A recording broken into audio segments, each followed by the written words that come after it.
This is the June safety meeting for the March Aero Club. Welcome. I'm the safety officer, Roger Mann, and we got the Aero Club manager over here, Bob Pierce, and we've got various instructors sitting around in different places. I lost Jerry. Jerry's way in the back. Why do you have to be in the back, Jerry? One of our instructors, and then I think Alex Popoff is working, so he's not here tonight. Okay. Actually, all right.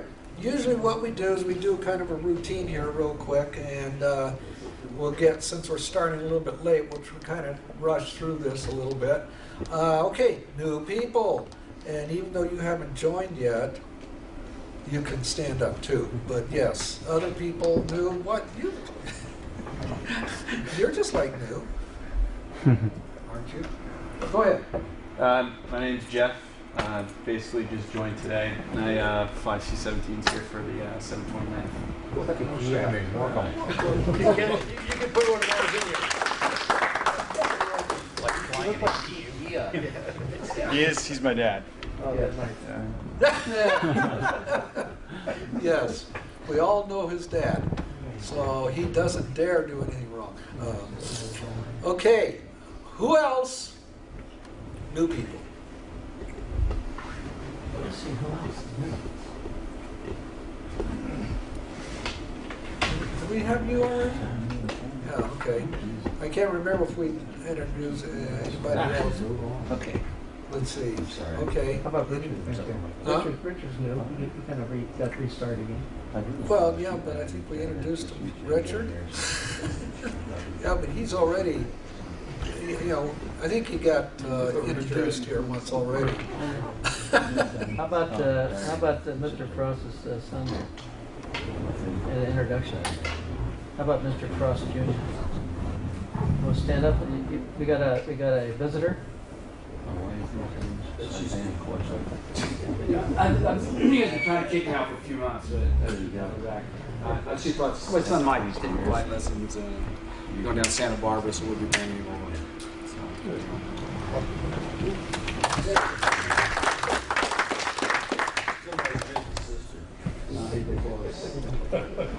All right. Okay, has anybody here done anything new as a pilot? Like soloed, gotten their license? I know there's a couple of people here getting there. David. David Smith, I've been here for a while, but I haven't been flying here. I've been flying out in Chino. I actually got my multi-engine rating a couple weeks ago.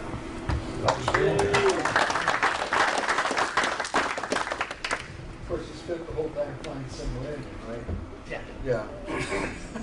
They let you operate both of them at the same time now? I don't know yet. No wonder. Actually, we got Ward Mass in here. He's almost new. He shows up on once every 3 About months. once, yeah, what is it, once a year? Something like that. I have to, yeah. Yeah. Never clearing official, I know that. Yeah, one for John.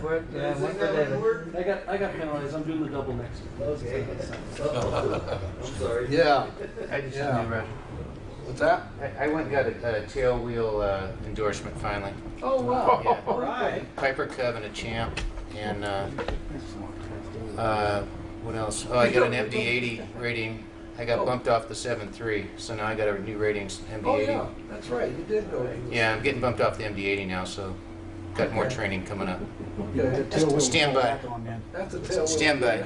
Next week, the bankruptcy judge is going to let us know what else is going on. I might get a 777 rating pretty soon, Oh, but that'll be as a co-pilot. So, All right. Well, that's good. Yeah, but what have you done lately?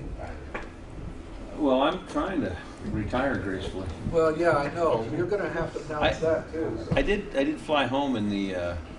Have we had a meeting since then? I did fly home in Sentimental Journey. I brought the Cub into the air show. Yeah, that was after our last meeting. Oh, okay. Well, flying home on Sentimental Journey was pretty spectacular. Home back to Riverside Airport. Okay. Yeah, that was, probably most of the people in here thought about being in a B-17, it's better than you can imagine. It's incredible. So if you ever get a chance, they were charging $420. I was not sure I'd been able to pay that, but I just happened to be in the right place at the right time. Stood right behind the pilot for the takeoff. We did a couple loops around Riverside Country Club. Yeah. Then we went up and did some formation with some of the CAF planes, and the T-6 came up and took some pictures off the wing. Oh, wow. They didn't tell me the bomb bay doors were right behind me. They opened them up in flight. I turned around. No shit, I could have fallen right out of the plane. That was hilarious. Anyway, great ride. I'll always remember that. Always remember that. Wow. Yeah, that's neat. That's really neat. Well, I got to fly back on KC-135 last week. Oklahoma and back.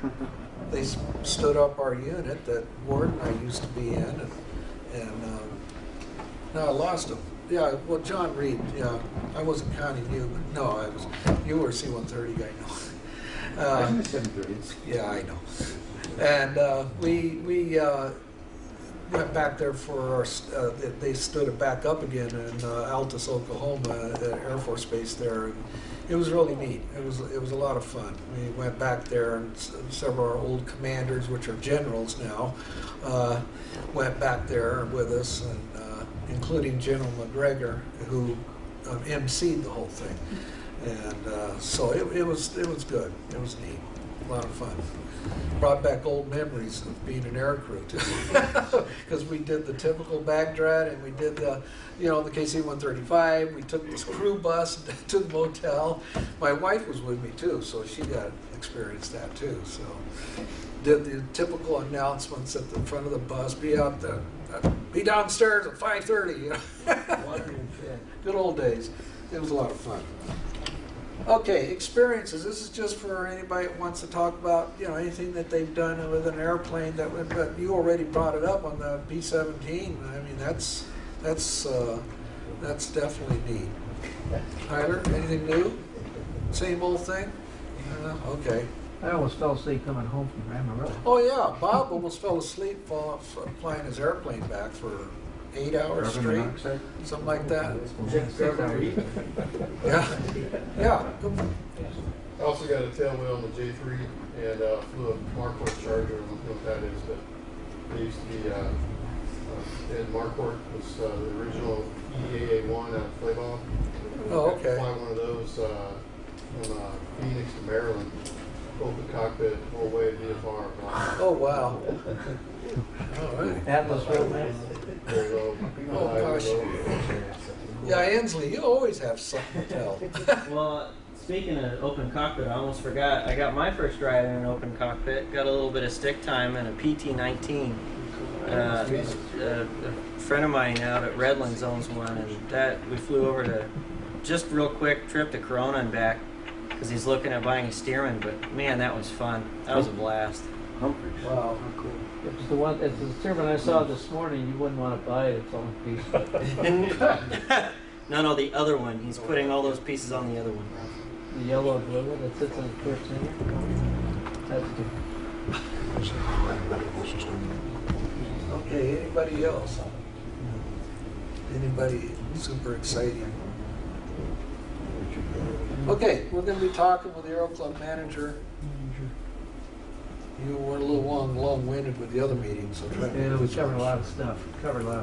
Yeah. Know your SOPs. I covered that a little bit. This real short little blurb on the SOPs and kind of cover what they say. And then tonight we're going to talk about Say It Right. And it's a little bit of an experiment tonight. I'm going to try to do something through the AOPA online with one of their courses. I figured that would really be kind of neat. We'll try it tonight and see how it works. Okay, Aero Club manager. Okay, let's see if I can make it quick. Oh. Let's give you a rundown on all the aircraft. So the rundown on all the aircraft. 29 Foxtrot is back together. It is running. It needs some cross-country time, so it needs an hour to 2 hours on a trip so we can get some time on the cylinders so that the rings can seat on the cylinder. So that's the only way we can do it. There'll be no training in that till we get to 10 hours. Tony back there is probably and David are the ones that got this thing going. The propeller came out of Travis, It was a freebie, so it saved us some money after the accident on the last one we had. So we got a good flying airplane, a good running engine, just like we got in 5.6 right now. So try and rent it out on a Saturday, go for lunch somewhere and come back. 6.9 Romeo and the 182, 986. Those engines are going to be pulled. If I can get an engine off the shelf this month from America's Engines, then what we're going to do is we'll pull the 182 down and we'll do a direct shift on that thing. That'll give us the minimum amount of time in a down position. Otherwise, if he doesn't have anything built up, it's going to be 6 to 8 weeks for the 182, and we really don't want to lose that much time off the 182. For 6.9 Romeo, if we can get another 300 off the shelf on that one, we can probably get that one up within 4 to 5 weeks. So that'll give us 2 T41s, the 182, 5.3, 5.6, and 5.7 for the T34s. And on the T41 Charlies, we're really not renting them enough. I'm looking at some options to save money. Each month, those aircraft cost me $324 insurance. So if you fly 3 hours, I'm losing. If I fly 6 hours, I'm almost at break even. And so right now I'm looking at maybe grounding those aircraft maybe up to 6 weeks at a time, just to save money, and then releasing it again and then putting it back down so that everybody can stay current. But we have to fly the Charlie models more if the Air Club is going to take and make any money by the end of the year. And as I mentioned before, it's very pertinent that the club come up in a positive attitude or a positive manner at the end of the year so they don't close us. And there's an awful lot of pressure being filtered down. There's a lot of changes going on in the Air Force right now in regards to services. There's going to be one services for both active and reserve come October 1.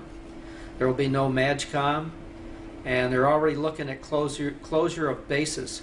Hanscom back in Massachusetts was scheduled for closure, and the politicians got their 2 cents worth, and the email I saw this morning says that now they're going to keep that open. That Aero Club has been struggling also, although he has good cross-country time because everybody wants to go up to Toronto for the weekend. So he's been able to produce a good product up there. So there are a lot of changes. Here on the base, we have a flight services commander that's going to be joining us here this month.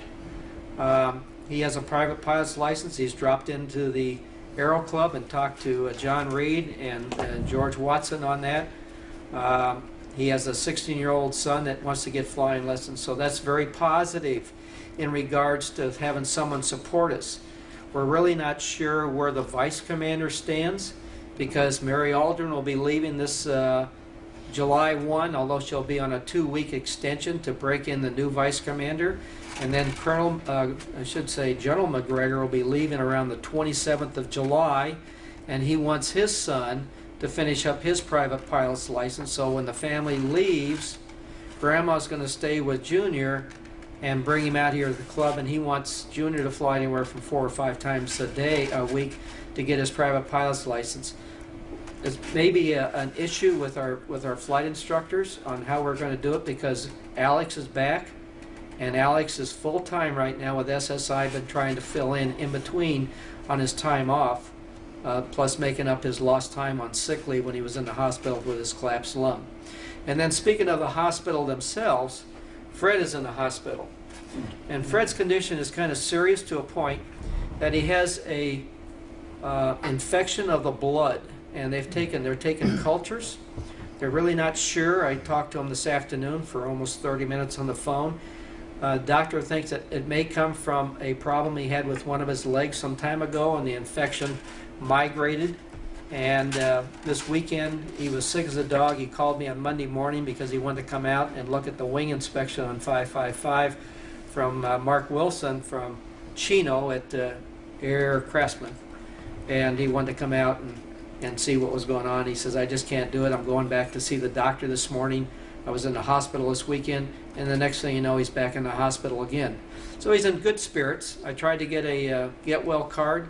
I will get a get well card. So if you want to send a personal card to him to help spiffy him up a little bit, I think that'd be a great idea. It's $3.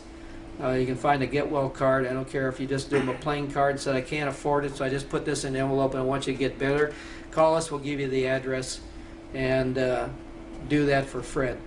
Also have the Doug Gillis Foundation is doing in the back there. We're taking donations up to about the 23rd of this month. It was recommended that we send a donation to the Wounded Warriors Project, but then reading the emails and the article that came out in the T-34 Mentor, courtesy of Tyler, there is a foundation that's been set up for aviation scholarships. And thinking about this, that's what he loved, was aviation. So I think it's best for the Aero Club to write a check, mail it into us. We'll fill in you can write on there, I have the address on the little barrel that's sitting in the back of the room. Throw in a few bucks. I threw in a 20. I may throw in another 20. But we need to take and make a good showing for the Aero Club. And then I'm going to get a hold of Cass and have Cass take and write one check, and we'll send it to the attorney in Encinitas on behalf of Doug Gillis and the Aero Club. So I think we should all try and recognize Doug by making a donation here. It's only proper. He's been in this club for many, many years and has offered much support to this club. Took pictures for nothing, passed them out, made CDs. He loved his job. And unfortunately, there's still some issues on what took place, but when an individual calls Mayday, it's an engine failure of some type. He didn't skid very far. He skidded less, probably 100 feet. The impact was pretty difficult on the bodies, maybe 10 to 15 Gs at the most. The engine was running when the fire trucks got there, and the rest is kind of history. In fact, the fire department had to shut down the engine with a small fire. Not enough to do anything, it just kind of smudged the tail of the airplane. So nobody knows anything. It's kind of hearsay right now. There's a big investigation going on by the NTSB in his L-39 out of Boulder, Nevada. So you probably have read as much as I have. The news media, if you go to Las Vegas News and then research May the 18th, there's all kinds of baloney that's in there. I like to use other words. And they bring up a lot of stuff that's incriminating to the individual that was not proven factual. When he went to court to fight his license at the time, and the individual that did the investigation didn't even have a private pilot's license. So it's pretty pathetic on what the FAA can do to an individual, and yet there's other individuals who caused areas of violations that were more grievous than his, that had a license taken away from anywhere from 2 to 3 months, and he had his allowed for a whole year. But Doug did an awful lot for this club, and I know that we're all going to miss him, but we'll remember him and his pictures that we have in the office. So I've covered costs on the T-41Cs, on schedules. If you're scheduled for something and you need to cancel, try and call the office or get a hold of one of the instructors. It's either going to be Jerry or Alex, so that they can maximize their scheduling ability. And that's all I got for tonight. Thank you. Hey, Bob. Yes. I just found out a couple days ago the new Vice Wing Commander is going to be Jim Finney. Used to be the. Oh, really? He is. Yeah. Oh, So right. that's going to be very good Colonel for us. Finney? Yeah. He was the vice commander to Colonel LeBlanc, and very supportive of the Aero Club. Extremely supportive of the Aero Club. In fact, we always got emails. He said, hey, they're coming up with some furniture. Be sure that you go down there and get your freebie before someone else steals it, and that was it. So that's really a good method. Yeah, Tim Harris just shared that with me, so hopefully it's accurate. But Yeah. he was very sure that that's what was going on, and there's going to be a long period of time where he's probably going to be in charge because the swap over the commander and all that kind of stuff. Sure. But Who's that? No. No, Jim will probably be the acting wing commander for some time at some point pretty soon. So Yeah. anyway, in addition to being supportive of us, he's a really good dude. So we probably ought to be. He's a guy you can go talk to. Yes. Get stuff done. And then the new wing commander is Colonel. happens to be part of a JAG Corps. But we're not too sure, but he's very easygoing. He's been out to the base a number of times to look around. And we think he'll be supportive, but we really don't know his background that much. So we're just playing it by ear, and maybe a couple coffee cups will work its way up to giving us some support. So anyway, thank you. Okay. Yeah, thanks for that. Okay, real quick too. For anybody that's going to fly up towards Carmel, I don't know if anybody is or not, but they're having some kind of VIP movement on the 19th and 20th, so today and tomorrow. So. Yeah, I'm leaving tonight. Are you? Okay, well then check the motives. Yeah, so just bring that up. Okay. All right, know your SOPs. Okay, real quick, we're right now in Chapter 3, and tonight we're on Chapter 3, Paragraph 11, Clearing Authority and Clearance Procedures. You clearing authority people should know about this stuff. Basically, your clearing authority is the person that is to make sure that the pilot in command is current, qualified, and prepared for the flight. Also, the pilot in command has signed off applicable PIFs, and the pilot and all passengers have completed Air Force Form 1585 Covenant Not to Sue and Indemnity Agreement. Number 3 is the one that really seems to sometimes get bypassed. The first two, obviously, the computer takes care of those things, pretty much. But the Covenant Not to Sue, I noticed that people have gone out and flown, and I've even been there and have totally forgot that the passengers that you're taking up in the airplane need to sign that Covenant Not to Sue. So for clearing authorities, for the people who are in the office in there, that's what the big thing, you need to pay attention to that, to make sure that they have, anybody that carries passengers have signed that Covenant Not to Sue. That's every single time a person flies. So even if the person flew the day before and they're coming out to fly again the next day, they have to re-sign it. The only people that do not have to do that is the membership of the club. Your membership, the Covenant Not to Sue is good for 1 full year. So you're the only ones that doesn't have to re-sign it all the time. Clearing official will maintain a duty events log listing any occurrences.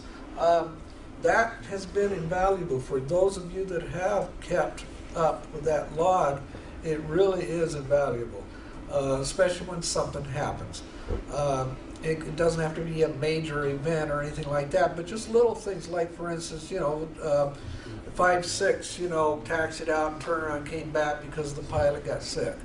Malcolm got sick because he couldn't stand flying the day or something like that. Just little things like that, because what we do when we come in Monday morning, the first thing I do is look at that log. And that tells me why somebody who checked an airplane out on Saturday didn't fly. Or when they did come out, something happened maintenance-wise or something like that. So that log is actually kind of a neat thing to kind of keep up. A clearing official's procedure booklet will be provided, listed current policies and so forth. How many know where that book is located? Okay, it's that red book over there by the computer, that big red book. Inside there, it also has the prices of the fuel. And so when somebody might call you up on the phone or come in and say, how much are you charging to buy fuel for my private airplane, it's in there. It tells you how much it costs. Also how to do a lot of other things too. Okay, any questions on this? Let's go back to the Covenant Not to Sue. The Covenant Not to Sue has been discussed many times at the managers' meeting in San Antonio with the attorney for services. It has been challenged numerous times, and each time under the challenge, the Covenant Not to Sue has been held up in court as a valid and legal document, and the other people have lost. So be sure, for your own protection, that that is covered. Okay? Okay, say it right. Okay. Basically what we're going to cover is just a little bit of, what the right terminology. We're not going to specifically get into the terminology, but the course that I'll run through, not the whole course. Okay. I'm only going to cover. What is that TV show? Yeah. Mr. Ed. That's it, Mr. Ed. Yeah. Say it right, Mr. Ed. So what we'll cover is real quick just some of the things that that the FAA likes to look at when you go out and fly. There's many pilots out there that don't have a clue what they're doing. Doug Gillis does have a recording, and did have a recording, and he was going to let me play it during this, but because of the circumstances, of course, I didn't get the tape. But he has a tape that's of French Valley, of the stupidity that you can hear. Is just incredible. It's just, I mean, I cannot believe what some people there, it's like, where did these people get their pilot's licenses? I mean, it's just like, hey, yeah, I'm turning base right now, and I think I'm going to land right over here. You know, I mean, it's just incredible. That's why I hate French Valley. Yeah. Of course, it can be in any airport, of course. But a non-towered airport especially, those places there, you can hear some weird stuff, and I'm sure you guys have heard many of things like that. Okay, pilot controller glossary down there in the AIM. It's in the back of this thing, right back here, pilot controller glossary. And it has all the terminologies, it's a pretty good sized glossary. The course that we're covering tonight kind of covers that. Like I said, we're not going to do the whole thing. Before I get into that, first I want to bring up this. Actually, we don't need to cover this stuff because this is, what this is kind of a thing I threw in here in case we had lots of time, but we don't. This is just some terminologies that the controllers have made up behind the scenes of pilots. A deal when two airplanes get too close, bug smashers, small and slow piston aircraft, Captain Magoo, a pilot who can't see traffic right in front of him. Dings. In some centers, this is the slang for general aviation single-engine aircraft for the imagined sound they would make bouncing off big jets. C-17s here. Going home final, a tightly packed final approach course. That's yeah, you can tell that. You can tell when someone gets a get home itis. Meat missiles or body drops. Parachutists. How many here are parachutists? Done it. Oh, done it, yeah. Weak stick, that's any controller can't handle the traffic. And then a weekend warrior. Well, everybody can get different ideas of that. Pilots who fly only on weekends and who may have rusty ATC skills. That's just some of them. This is a whole huge glossary. If you go in, for those of you who can get on AOPA, they have a huge, long list of these things. Okay. I brought this up here, taxi to takeoff. Many of you already know, well you should if you're flying, effective June 30th, 2010, the FAA deleted the term taxi to from taxi and ground movement operations that it pertains to aircraft cleared to taxi to an assigned takeoff runway. You have to be cleared to cross every runway now. So you can't just go to the runway. So that's basically the bottom line of this particular terminology that they have changed. Any questions on that? Okay. Let's see. There. Okay. All right, this is a course which is done on AOPA. How many are members of AOPA? Oh, good, good. If you're not, I highly suggest it. There's a lot of things, you know, when I first joined AOPA back in the, I almost started to say when, but I don't want to say that. Long time ago, I was told they were just, you know, big advertiser to, you know, to do, you know, make money and stuff like that. Well, I still agree that they do want to make money and they do tend to want to take money, but then on the other side of the fence, they are the one large organization that politically has the backing to support general aviation. And believe me, for those of you who are still going to continue in general aviation for the rest of your life, I'd highly suggest to support them, because they do support general aviation in a big way. They are the voice for general aviation pilots. And so and then you get to do things like this too. You get these courses are outstanding. They really are very, very good courses. And their pilot true story stuff will scare the hell out of you. Yeah, they did, and I tried to get that up here last time, but it wouldn't let me because this computer won't play the videos on it. So, but we're trying to work on it. Joshua and I, Joshua, who's the computer guru here on the base, he had figured out a way to do it possibly. So, and we might be able to do that in the future. But tonight we're going to do this on Say It Right, and basically I'll cover it just real quick since we're running out of time. We'll only cover parts 1, 2, and I think I was going to cover, well, 4 would be good because it's airspace and communications, but definitely 7, which is emergencies. The first one here, what is effective communication? It's a message that's successfully received and understood. Sounds so simple, and yet you know as much as I do, standing right here in the room, you know, some of you are going to misunderstand what I say. Some of you will hear me wrong. I hear you wrong sometimes. And so just sitting here in the room talking to each other can be confusing, let alone sitting up in an airplane that makes lots of noise, talking through a little microphone, and having all kinds of static and noise and all other things going on. So so there's certain things that the FAA has brought out that helps make that, at least help get that conversation going in the right way.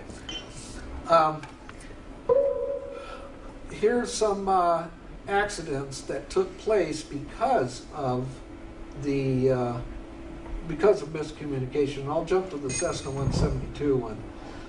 On a low overcast evening with deteriorating weather conditions, a Cessna 152 pilot was flying VFR in Reed Hillview Airport, about 15 miles north of the field. Bay Tracon terminated radar service and the pilot failed to respond coherently. ATC issued a minimum vectoring altitude advisory and recommended a heading of 200 degrees. The dialogue below follows. The pilot says, can I get Bay approach on 121.1? Tracon, 7 Alpha Foxtrot. Contact approach on 121.3. Pilot to Bay approach. Cessna 7 Alpha, I'll skip that. With you at 4,500 feet. Bay approach. Cessna 957 AF. Roger, what are your intentions now? Pilot, going to land at Reed Hillview Airport. Bay approach. Okay, you're going to find a hole in the overcast and descend? Pilot, roger. The Cessna 152 subsequently impacted mountains terrains at 3,000 feet MSL, less than 5 miles from Reed Hillview Airport. And this one here is a little confusing, but two Beach single-engine aircraft approached Los Alamos County Airport from the north and intended landing. The Beach P-35 pilot announced his position, altitude, and intentions on the common airport frequency, 123.0. Unfamiliar with the airport, the Beach K-35 pilot made similar announcement on 122.8. Unbeknownst to the Beach P-35 pilot, the other aircraft entered the traffic pattern on the right base for runway 27. How many have seen this happen at French Valley? I've seen this happen at French Valley. I see people going different directions in the pattern of French Valley. Yeah. Yes. It's a great meeting at base. During the landing flare about 10 feet above ground level, the Beach P-35 pilot heard a clunk and subsequently noticed the airplane drifting to the right. The Beach P-35 had descended on top of the Beach K-35, which just landed on runway 27. Follow the recommended traffic pattern entries, but most importantly, communicate all your traffic pattern legs, positions, and tensions on the common traffic correct one. The correct one, yes. That's always helpful. Yeah. Always double check your sectional or flight directory before turning to the frequency. Beware, yeah, and that last little statement, beware of suspiciously quiet radio, and especially if you're in a place like French Valley or Hammond. If you don't hear anything and you see other airplanes, maybe you better check to see that possibly you might be on the wrong frequency. Oh. Yeah, fun, isn't it? That's pretty. Now there's your tail dragger for those of you guys. Yeah. Right there with the nose dragger on top. Yes, with the nose dragger on top. Exactly. That was John's checkout last week in the tail dragger. Oh, was it? Yeah. Okay. Gee. Is that a real photo or made up? No, that's a real photo. Yeah. Why? You don't think it's real? How did it balance up there? It doesn't. I don't think it would end up that way. Well, I don't know. Well, the gear is being held, the airplane, the top airplane is being held by the gear, which is stuck in the wing. Yeah, they would have gear right there. Right across there is the gear. And it would be stuck right at the top of this one here. Somebody had just happened to be in the right time at the right time to take that photograph. Otherwise, somebody put that together. Well, it would have been after the accident. I Well, don't think it was at the time the accident took place. the nose wheel would be on the group. No, I don't know. Look at the shadowing. Yeah, I don't know. Well, no. Okay, then maybe this doesn't ever happen. With each other terrain horizon, radio is an essential place for safety equipment. Okay, first things first, it's important as a radio communicator that we shouldn't forget our first priority to fly the airplane. And I said it over and over and over and over again here. Fly the airplane first. The radio is not top priority. Okay? Flying the airplane is the top priority. And there's a lot of accidents taking place, not only on general aviation, but on the airlines and Air Force. We've had cockpit voice recordings of that. Let's see. Hopefully. Let's not forget the priorities of a pilot. Aviate, navigate, and communicate. You can see communicate is the third one down the list. Maintain control of that aircraft, maintain a geographical position, and then communicate with ATC.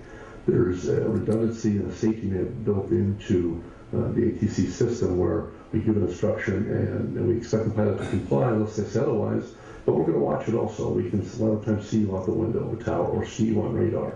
And if you deviate from an altitude or route, we're going to eventually catch it. So that is the safety net, but your priorities are fly the airplane first and then navigate and then communicate. Okay, any questions so far? Okay, 2 ears, 1 mouth. Listen.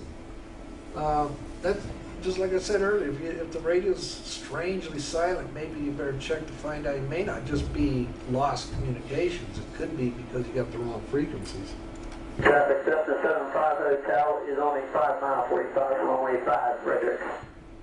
Traffic Skyhawk 667 Hotel, runway 6.5 mile 45 to right downwind of 5, Frederick. Frederick traffic, helicopter 42 uniform is turning left base, left side, 05, Frederick. The traffic small side, Charlie Alpha on the downwind for right traffic, runway 5. Footage static, anybody in the pattern at the moment, No. What does it say down there? Dumb questions. And I've heard it. I've heard people ask. Anyhow. Okay, the 4 W's.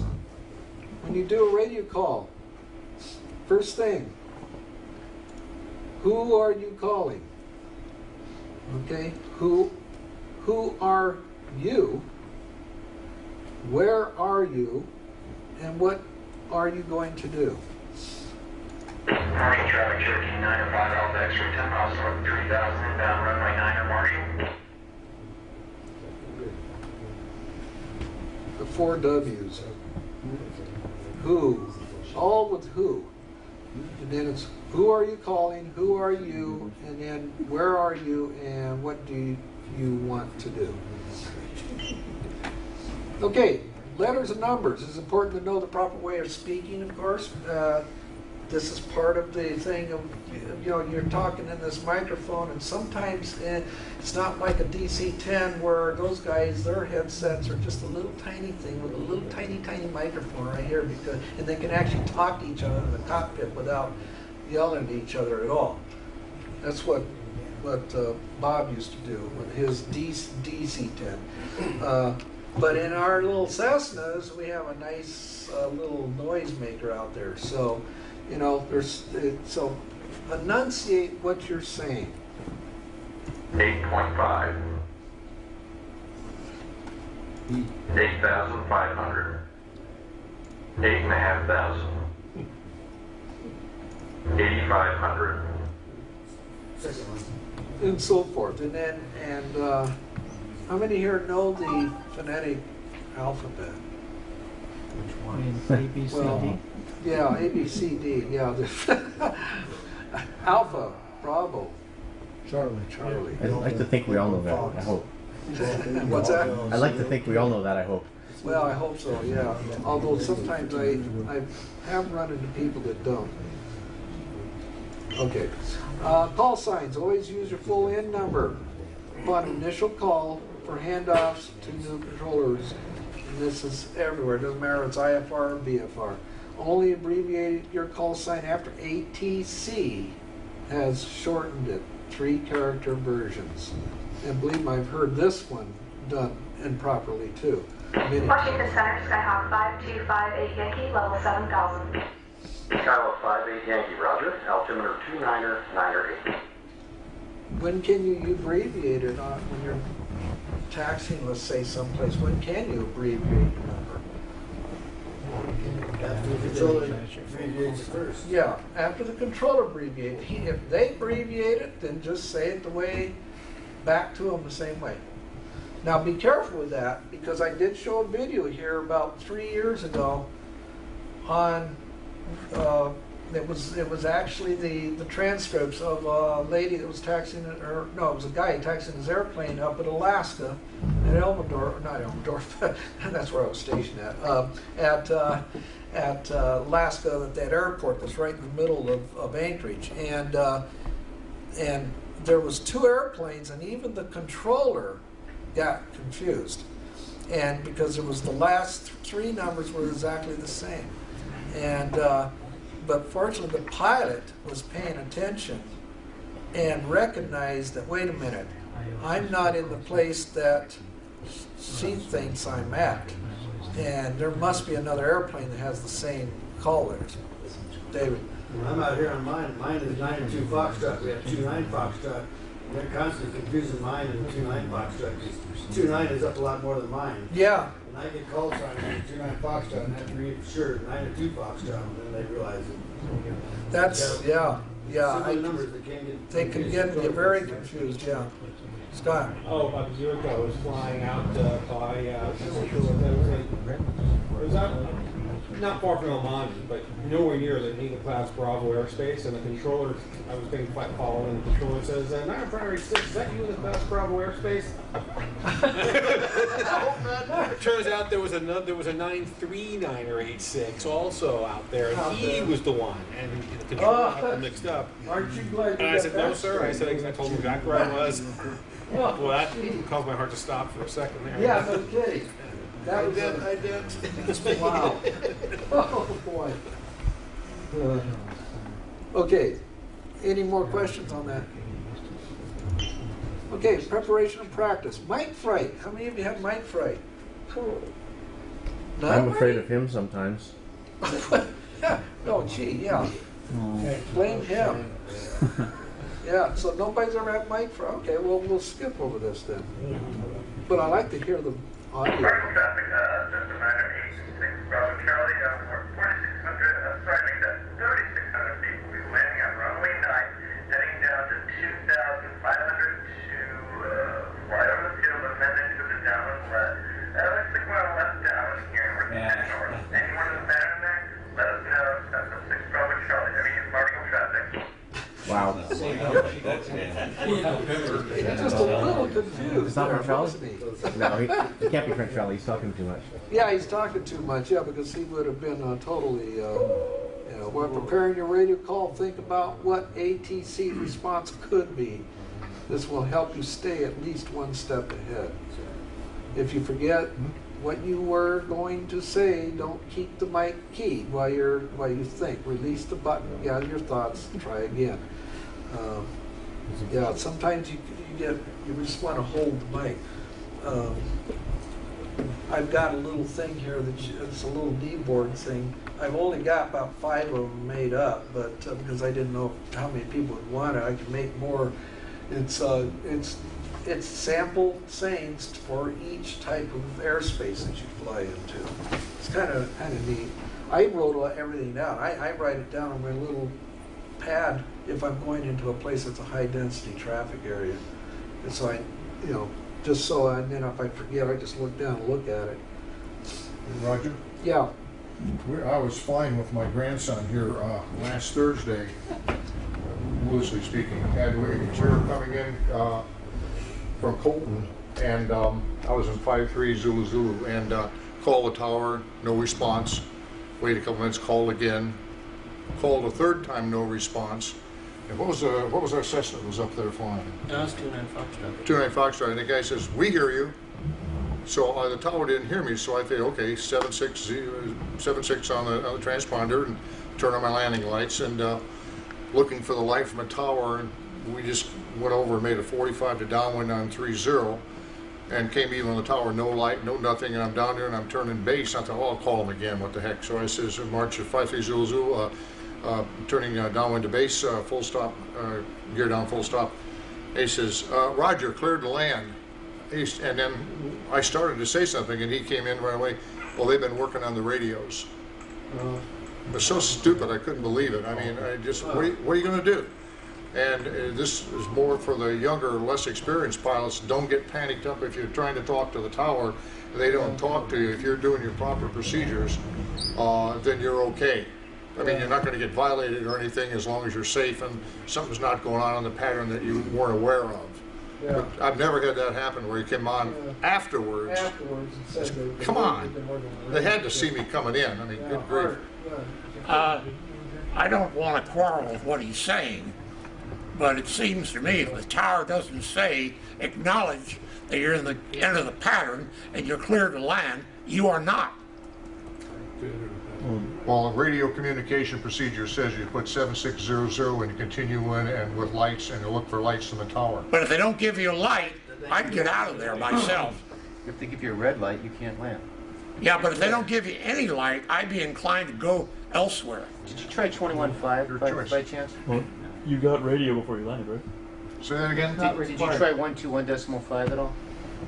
No, I didn't get any response, so I just, we were coming in, I mean, my understanding is they do have 2 separate radios. 21.5 they also listen to. And the other thing is just So, I mean, switch over to ground. I would try that also. Well, as it turns out, they said they were working on the radios, the radios weren't working, that's what he told me. He said It could have been 2765 they were working on. All I know is what he said, they're working on the radios. Yeah, they have VHF, the UHF, but then to try ground control, it's another frequency. Yeah. Get out your cell phone. Well, and our tower guy that's a member needs to know that too. Yeah. If something like that happened, he needs to be informed of that. Yeah. I did too. Yeah, and the guy who's in charge of the tower does belong to the club here, so he just never can make the meetings though. I got a question for Art here. Why would you want to leave the traffic pattern, Art? Well, let's say you were going into Long Beach, not Marchfield, and the same thing happened. Would you land at Long Beach? I would land at Long Beach, but what are the procedures? I don't know. I wouldn't land without clearance. What is the rocking of the wing on short final and then proceeding across the runway and come back in the pattern because now they know, well, you're rocking the wings. That's the lost communication procedure. Now you're looking for a light. There's nothing wrong with that. But if there's no light, it doesn't make any difference. I didn't say that. I said you're going to rock the wings on final across the field. Now you're looking for a light. That's just my feeling about it. That's just my feeling. Okay. Yeah, well, I understand Art's side of the argument because it happened to me one time over at Old Norton Air Force Base where they didn't answer me back, They had me circling off the end of the runway. And I kept calling and calling and calling. Come to find out they were watching the Super Bowl because it was Super Bowl Sunday.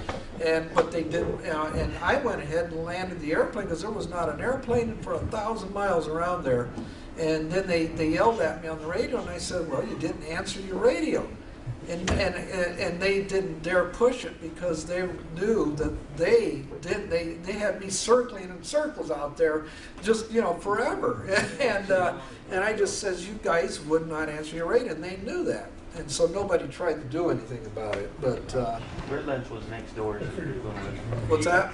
Redlands right next door. Well, yeah, exactly. Yeah, well, that's where I just came from, was Redlands. Hey, Roger. Yeah. One other suggestion. I've also, Approach Control and GCA also have telephone lines to the tower. And depending on how much time you have, how much hurry you were at, you could try 133.5 or 134.0 and say, "Hey, look, tower's not answering me. Have you got them on the landline? I'm talking to them on 12765." So depending on how much time you want to try, these guys do talk to each other on the adjacent frequencies. Yeah. So just as a suggestion, whatever, do whatever you want with that. Yeah. It's for guys who've flown a lot, you do what the things that you kind of, we had different discussions in here as to what to do. For the younger guys, just do what the book says. If you feel comfortable not landing, and if the tower does something like that, then don't land. I had a situation where my line kept going out, coming in, and communicating with the tower, and they just finally came back and said, you're coming out, in and out, we can't hear you. And then it was Doug, the instructor at the time, and Doug took over for the communications. Turns out my headset was, failing. It does happen, and Oh, yeah. I keep calling, and there was no answer. And at one point they told me, so you keep breaking up and can't quite make out what you're saying. Of course, one of the first things you should do if you have communications problem is immediately check to see what your headset is. Yeah, we tried a couple of times, and it just finally took over communication. And in any of these airplanes, and then of course see if you got the right frequency and so forth. Okay, let's move on here. Machine gun call. Sturgis traffic, Cessna 125, Echo Foxtrot 5 miles north of flight field 2,500 Sturgis. Well, say what? Holy Sturgis traffic, Cessna 125, Echo Foxtrot 5 miles north of flight field 2,500 Sturgis. Yeah, I got that. Yeah, did you? Yeah, but that's because it's written up there. Yeah, don't do that. Okay? If you don't like that, don't go to New York. Oh, yeah, well, there are some places, yeah. Us guys that's flown in the Air Force know we've heard a lot of that kind of stuff. Okay, standard radio phraseology, but sounding like a professional is the key to being treated like one. And actually, it does make a difference, because like that one guy we were listening to early that kept going, well, okay, we're going to go, yeah, we're landing down here, ATC, when you're doing flight following or something like that, flight advisories, they'll pretty much tell you, okay, your flight or your, I want to call it the old terminology. Flight following is what they used to call it. Now they call Flight it advisories. Flight advisories. Yeah, they'll say flight advisories is terminated. Because they don't have time to sit there and listen to you go.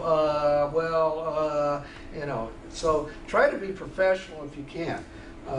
If it takes even practicing, there is a program. Where's Youngblood? He's not there. Yeah, he is. He's right there. Yeah, that you have that program which is ATC, right? That's that you can go online with. I can say something about it, or I can wait till you're done. Yeah. Why don't I get through this, and then because he can give you, for those guys who are interested, he has a site that you can go to and practice radio terminology, radio calls and things. So for some of you that might have problems with it, because I know sometimes it's not easy, Let's see.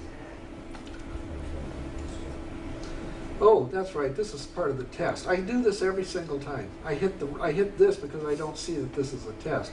Yeah. ATC will advise a pilot to go ahead when, and of course the right answer, the pilot should proceed with his or her message. Yeah. Okay, let me go to the next one. Whoops, no, backwards. There we go. There we go. There, that's the right answer. All right, now. Yay. Cheater. Yes, I am. Question 2. The phrase negative contact should be used when? Is it that one? How about B? How about C?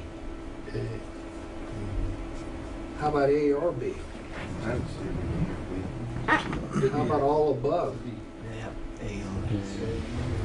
No? Is A the right answer? Yeah, it's definitely. How about that one?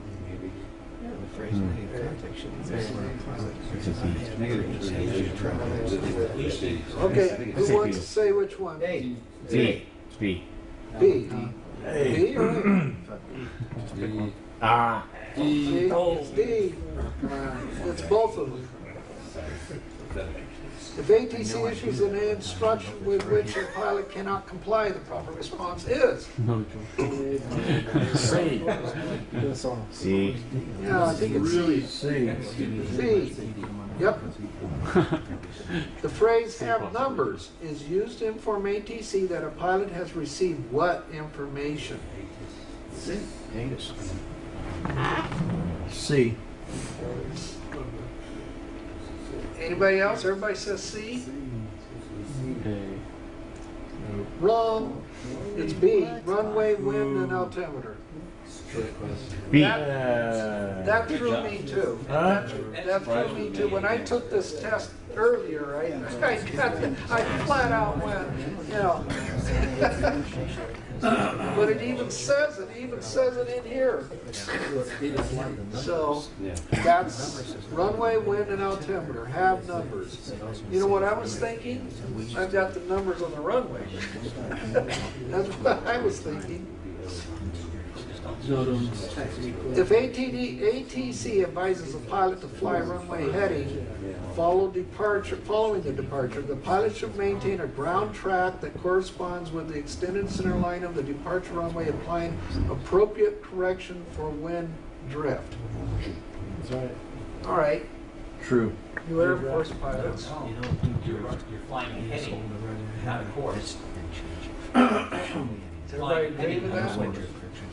Does everybody agree on that? What was false? No drift correction. False. Interesting. Okay, so that'd be false then, yeah. It's the course that the airplane's going, not your heading. It is the heading, Roger.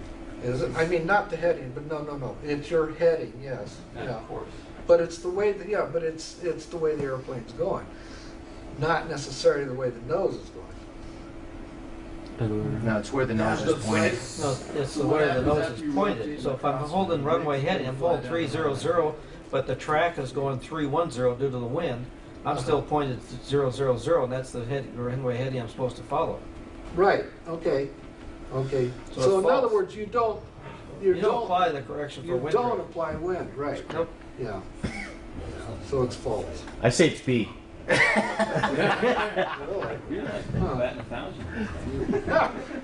Okay. Use and abuse. Okay, let me rush through this thing because this part here is okay. Used, abused. Certain words and phrases are inappropriate, routinely abused by pilots.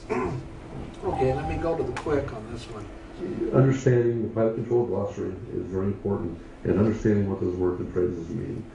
The most misused term in aviation is the word Roger. So often it is used to mean affirmative. Give an aircraft an instruction that requires a affirmative or negative answer, you get the word Roger. Roger only means that I have received your transmission and I understand. Doesn't mean that you're going to comply. It doesn't mean that you're going to do it. It just means that I've heard you. Relating that to personal life. Well, when I was married, I had a tub of nachos and a soft drink. I was watching a football game, and my wife came down and asked me to do a load of laundry and bring in the firewood. I looked at her, I said, Roger. She went to the mall for a couple hours. She came back, and they hadn't done a thing. My butt was still in that chair watching the football game. And she said, I asked you to bring a firewood to do some laundry. You said you were going to do it. I said, no, I did not. I said, Roger. I got up, went to the shelf, pulled out the pilot controller glossary, and said, right there, Roger, we've done nothing for flying machines and perfect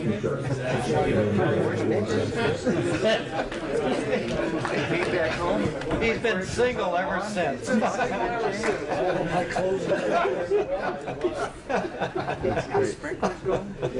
Yeah. So, Roger, pilots often use it. Catch all response. Yes. With you, pilots use this when contacting a controller following a handoff between ATC Vector and Skyhawk. It's 6,000. Proper phraseology: if the aircraft is neither climbing nor descending at the time the call is level. If you are Skyhawk 1323 kilo level at 6,000 feet. If you're climbing and descending, then you state, Skyhawk blah blah blah climbing through 4,600 to 6,000. Taking the active when departing non-towered airports. Pilots sometimes self-announce taking the active. To avoid confusion, it's better to be specific. Skyhawk so-and-so departing runway 23. Frederick. Skyhawk, let's see, some pilots sometimes check in when contacting a new controller, handoff ATC sectors and so forth. The proper phraseology of this is neither climbing nor descending, is that you call Skyhawk level at 6,000. Of course, if you're climbing, you go climbing through your altitude to the altitude you're going to. Up and down. Pilots sometimes acknowledge altitude changes up or down. The proper phraseology is climb and maintain, or descend and maintain. And we're rolling is sometimes used for pilots after cleared for takeoff by tower controller. The proper response is Skyhawk blah blah blah. It's cleared for takeoff runway 23. Any questions on that? Okay, and then of course radio operation. Make sure that you're doing everything what you're supposed to do. Make sure that your squelch is set, your transmitter is set to the right radio, and we've run into this with these airplanes. Make sure that you've got the right radio on, and the speaker is on. And of course there's variations to that. And there's several other things in here. This course has a lot of things in it. Of course you got the glass cockpit, which we don't have here. So We got radios that are in the GPSs. What's that? We have radios in the GPSs. Well, yeah, we do, but not. We don't have that kind of GPS though. We do have GPSs though that do have radios. Okay, and let's see. Troubleshooting. Many perceived radio problems have simple solutions. Sometimes just resetting the knobs or buttons or recycling the system. Otherwise, dead radios. We'll discuss actual radio failures in a later course. I wish I could tell you how many times all you guys who are Air Force guys, crew, know that we have cured so many problems when we just reset it, just pulled the whole unit out, put it back in, and it works. Wow. So, it's amazing what you can do with sometimes by just kicking it. No, not literally. I'm not saying kick it. Okay. Not an art. David G is for. Yeah. You kicked David G? Yeah. Suddenly it works. Yeah, well, we could, yeah. Okay, there's many more. As you can see across the top up here, there's several other places. You got radio-based services. All this is just the services that you can get by flying cross-country. Airspace and communications. How do you communicate when you go into Class Bravo airspace? How do you get into Class Bravo airspace VFR? You believe it or not, you can. Especially if you go to Catalina. You can, if you don't want to go down underneath of it, you can fly right through the middle of it. I've done it. You just call them up, tell them you want to fly it, and they'll usually clear you through. Non-towered airports operations, towered airports. 7 is emergency. 8 is the conclusion. So this is actually really a kind of a neat course. It really has a lot of neat stuff to it. For pilots, effective radio communication reduces workload and stress, increases confidence, and enhances safety. Just remember to listen first, then speak. Gone are the days when we used to just jump into your tail dragger and not talk to anybody. Although, believe it or not, my hometown, you can still do that from Northern California. You don't have to talk to nobody. Just like French Valley. What's that? Just like French Valley.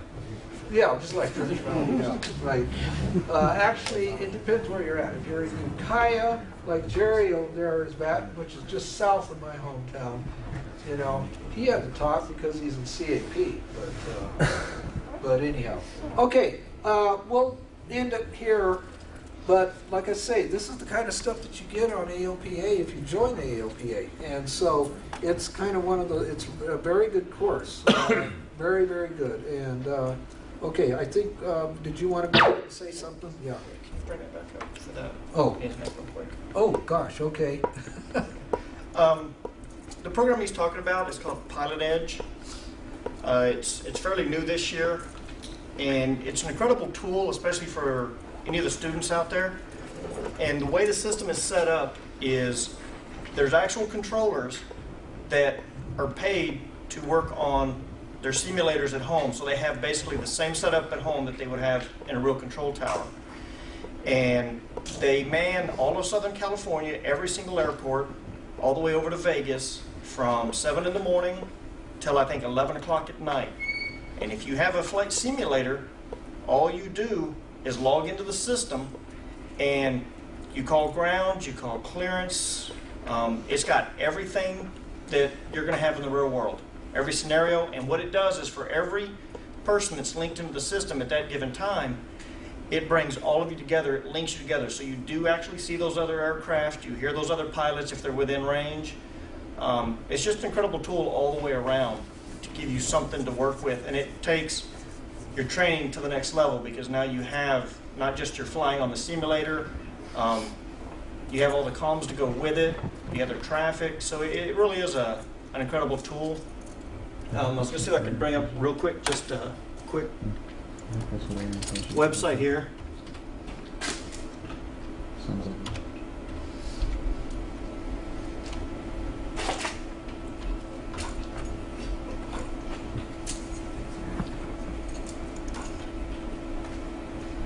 Now, it won't let us go there apparently. See if it'll. Air Force doesn't make aviation. Yeah, it's all like it. But if you go to pilotage.net, what they also do is help to the students. They have ratings, so they have 3 VFR ratings and they have 11 IFR ratings. So you actually get training through them as well. So you just go on, you let the controller know that you're going to be working on a rating. You put that in your flight plan and you file it, and it'll go through the whole system. If you go through the rating correctly, then they add to the list and you get your little certificate for it. They also record, so if you do a flight or there's a busy day and there's a lot of pilots out there, it records all of those comms hourly. So the comms for the entire day are recorded, and within an hour of your flight, you just go onto the website, click live audio, and it'll have the times of day, and you just click the hour that you flew, or any hour or any day for that matter, and it'll play back all of those recordings, and it shrinks them down so the dead space is taken out. So you just hear the comms. So even if you don't want to do comms or you just want to listen to some people doing comms, it's a good resource for information. That's right. Thanks. Yeah. Okay, there are about 5 of these. These are little phraseologies for sample radio calls for Class D, C, B airspace if you want one. They cut out and they fit on a kneeboard. I'll have them right up here next to the AIM. And if there's no other questions, next meeting, 17 July.